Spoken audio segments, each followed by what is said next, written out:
किसान आंदोलन जहां अपने चरम पर है, वहीं किसानों ने 8 दिसंबर को भारत बंद का आह्वान किया था। पूर्व मंत्री व कांग्रेस के वरिष्ठ नेता करण सिंह दलाल ने किसानों के भारत बंद का समर्थन करते हुए और केंद्र सरकार द्वारा लागू किए गए कृषि बिलों का विरोध करते हुए अपने सैकड़ों समर्थकों के साथ पलवल के हुड्डा चौक से लेकर केएमपी केजीपी इंटरचेंज के निकट बैठे किसानों के प्रदर्शन स्थल तक कृषि बिलों का विरोध करते हुए पैदल मार्च किया। जुलूस के आगरा चौक पर पहुंचने पर पूर्व मंत्री दलाल के काफी करीबियों में माने जाने वाले समाज सेवी चिरावटा गांव निवासी मुकुटलाल गौतम सहित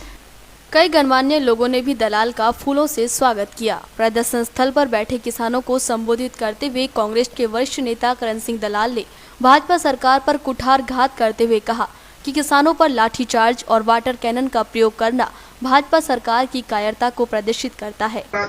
जो खेतीबाड़ी का उत्पादन होता है, इस भारतीय जनता पार्टी की सरकार के राज में मंडियों में जो सरकारी रेट है, वो सरकारी रेट तक भी हमारे बुजुर्ग और भाइयों को नहीं मिलता। कृषि का दुगना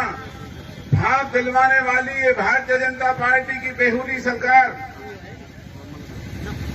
शायद ये भूल रही है कि इस देश के तमाम छत्तीस बिरादरी के लोगों ने, किसान मजदूरों ने मोदी को देश का प्रधानमंत्री बनाने में सबसे बड़ा सहयोग किया था, क्योंकि मोदी ने ये वादे किए थे जो आज टेलीविजन पर, सोशल मीडिया पर आप देख रहे होंगे कि मैं प्रधानमंत्री बनूंगा, कर्जे माफ करूंगा, किसान मजदूरों के कर्जे माफ होंगे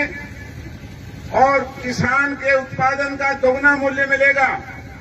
और न जाने कितने उन्होंने इस देश के लोगों से वायदे किए। और आज भारतीय जनता पार्टी का दोगला चेहरा लोगों के सामने आ रहा है। हम सभी जो भाई यहां आए हुए हैं, हम इस किसान आंदोलन में कोई राजनीति नहीं करना चाहते और ये जो हमारे देश के अंदर भारतीय जनता पार्टी दोगला चरित्र आज लोगों के सामने रख रही है, उससे सबसे ज्यादा दुखी हमारा अन्नदाता है। हमारे लिए बहुत ही गर्व की बात है कि जो सिख समुदाय ने मुगल शासकों के खिलाफ लड़ाई लड़ी, जो अंग्रेज औरंगजेब जैसे ताकतवर शासक के सामने जिन्होंने घुटने नहीं टेके, जिन्होंने अपने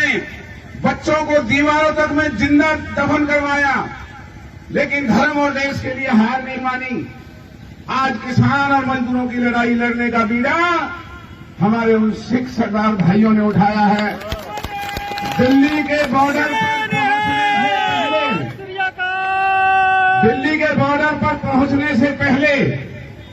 कम से कम 25 जगह सड़कों का अवरोध पैदा किया। सरकारी मशीनरियों ने सड़कों को खोदने का काम किया, पुलिस और प्रशासन ने डराने धमकाने का काम किया, लेकिन ये मोदी और खट्टर की ये सरकार शायद ये भूल गई है कि जिन्होंने औरंगजेब जैसे शासक के सामने घुटने नहीं टेके थे, वो ये मोदी और खट्टर जैसा भी परवाह करेंगे। दलाल ने जिला प्रशासन को भी आड़े हाथों लेते हुए कहा कि जिले में पुलिस प्रशासन पूरी तरह से विफल है। करण सिंह दलाल ने विभिन्न प्रदेशों से आए किसानों का पलवल के लगभग सभी समाज के लोगों द्वारा पुष्प भेंट कर स्वागत करवाया और साथ ही किसानों का उत्साहवर्धन करते हुए पुनः एक विवादित बयान दे दिया, जिसमें दलाल ने कहा कि बीजेपी किसान आंदोलन को रोकने के लिए गुंडों का सहारा ले रही है। हजारों की तादाद में हमारे सिख भाई वहां से प्रदर्शन करते हुए किसानों की मांगों को उठाते हुए हमारे पलवल की पावन धरती पर आकर के उन्होंने यहाँ पड़ाव डाला है और दिल्ली आगरा रास्ते को उन्होंने जाम किया हुआ है। हमारे इलाके को जहां उनका स्वागत और सम्मान करना चाहिए था,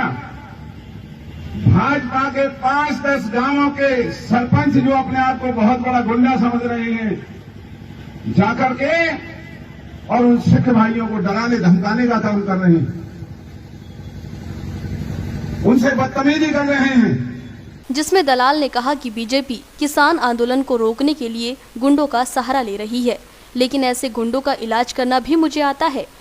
हमें कमजोर समझने वाले इस हरियाणा के मुख्यमंत्री और अफसरों को हमने कई दफा सबक सिखाया है। उन्होंने कहा कि कृषि बिलों के विरोध में नेशनल हाईवे नंबर 19 को जाम करके धरने पर बैठे मध्य प्रदेश और बुंदेलखंड के किसानों को ये भाजपा के गुंडे डराते या धमकाते हैं तो इनका इलाज करने में हम कोई भी कसर नहीं छोड़ेंगे। हजारों की तादाद में हमारे सिख भाई वहां से प्रदर्शन करते हुए किसानों की मांगों को उठाते हुए हमारे पलवल की पावन धरती पर आकर के उन्होंने यहाँ पड़ाव डाला है और दिल्ली आगरा रास्ते को उन्होंने जाम किया हुआ है।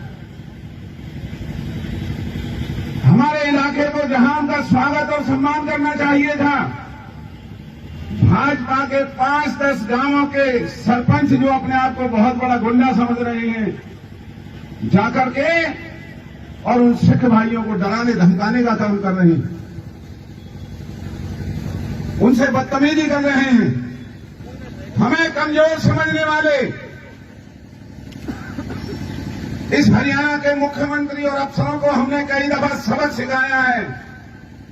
उन्होंने कहा कि वैसे तो भाजपा सरकार किसान हितैषी सरकार बनती है, लेकिन भाजपा राज में किसानों को मंडी में उनकी फसल का जो सरकारी रेट मिलना चाहिए वो ही नहीं मिल पा रहा।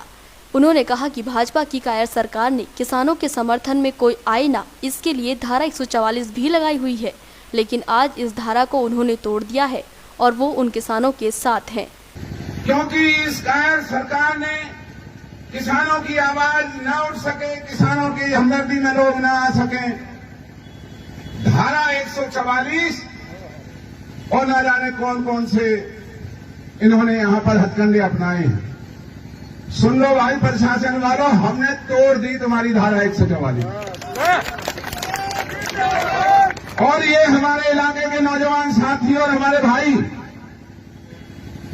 जो हजारों मील पैदल चल करके पलवल की पावन धरती पर धरना दे रहे हैं और सारे अखबार टेलीविजन में आप देख रहे हैं